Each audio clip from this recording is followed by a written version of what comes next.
sekarang bukan zamannya lagi kayaknya sembunyi-sembunyi. Iya. Karena ini kan dana masyarakat, ya kan? Iya benar. Jadi kalau orang juga berhak dong tahu uangnya daerah itu ada di mana, gitu kan? Iya, benar.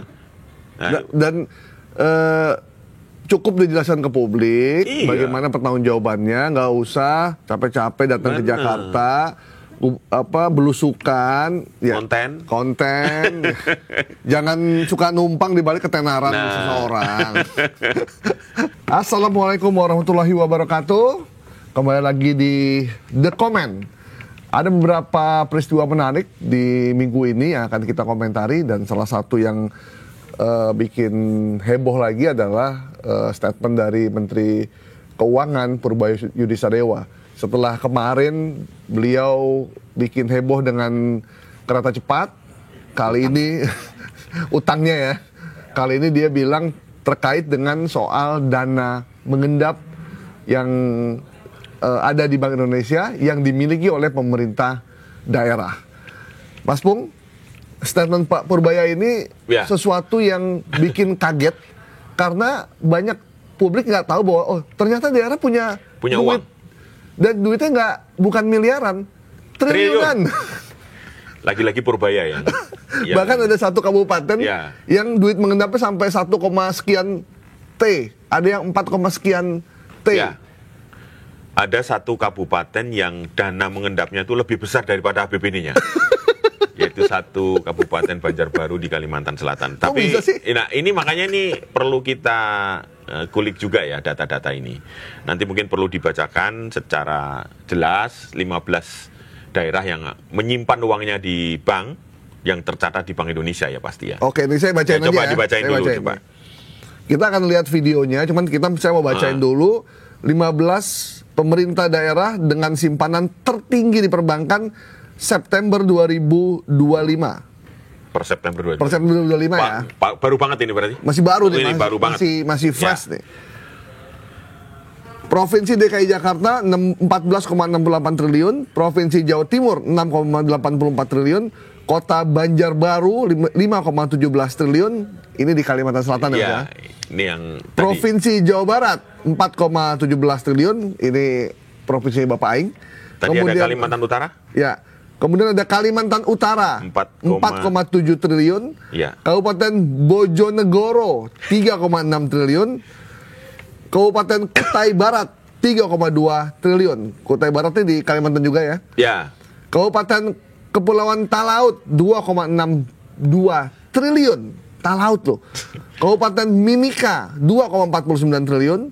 Kabupaten Badung di Bali 2,27 triliun. Kabupaten Tanah Bumbu 2,11 triliun. Tanah Bumbu di Kalimantan Selatan. Kalimantan Selatan juga.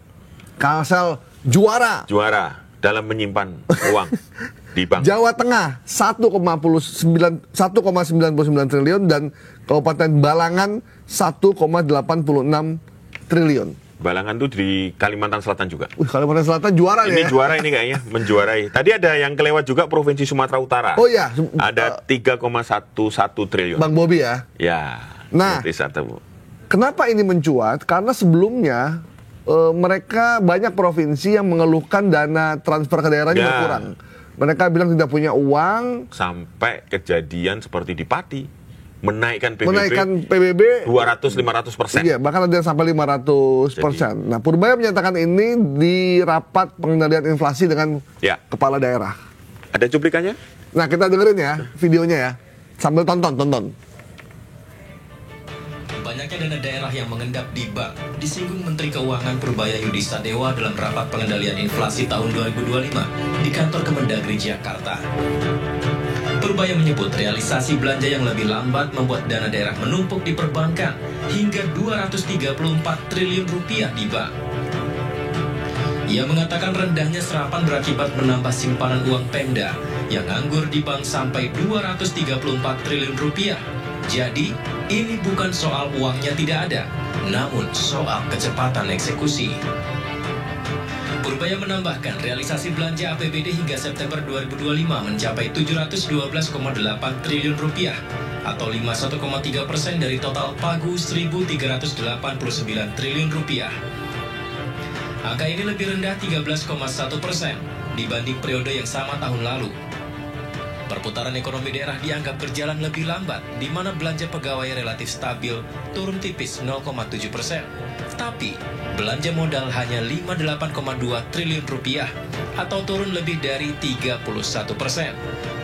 Padahal, belanja modal ini langsung berdampak ke pembangunan dan lapangan kerja. Nah, kenapa Mas? Belanja pegawainya stabil, belanja modalnya malah turun. Ekonomi mengendap. Nah itu makanya nggak tahu sekarang kalau nyimpen dana gitu berapa persen sekarang bunganya?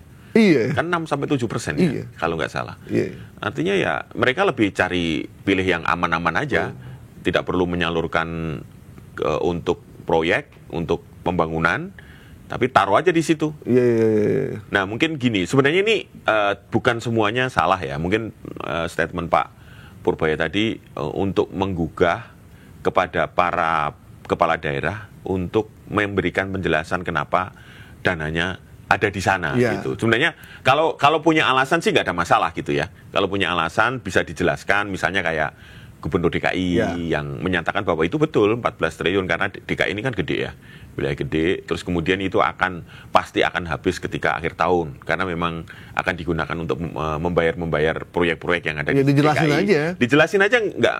Tapi ada yang lebay juga ya. Ada yang lebay ke mana-mana, sampai datang ke BI segala. Ngapain sih ya? Ngapain gitu. Artinya kalau memang di daerahnya tidak ada sesuatu yang disembunyikan ya nggak ada masalah sebenarnya. Ini kan keterbukaan informasi publik yang tadi sekarang bukan zamannya lagi kayaknya sembunyi-sembunyi. Karena ini kan dana masyarakat, ya kan? Iya benar. Jadi kalau orang juga berhak dong tahu uangnya daerah itu ada di mana, gitu kan? Iya benar. Dan cukup dijelaskan ke publik bagaimana pertanggungjawabannya, nggak usah capek-capek datang ke Jakarta, belusukan, konten, jangan suka numpang di balik ketenaran seseorang. Ya itu akhirnya tidak substantif lah ya. Padahal sebenarnya bukan kesalahan juga, karena kan belum tentu salah, tidak ada kesalahan. Karena kan Anda tidak ngambil duit, beda kalau Anda ngambil bunganya. Ini kan enggak, memang untuk disimpan, untuk jaga-jaga, untuk bayar gaji segala macam udah jelasin aja gitu. Artinya masyarakat mereka akan tahu, oh ternyata pembangunan di sini mandek, tapi kok uangnya ada di sana gitu kan. Bisa jadi gitu. Nah mungkin itu penjelasan kepada publiknya masing-masing. Kita lihat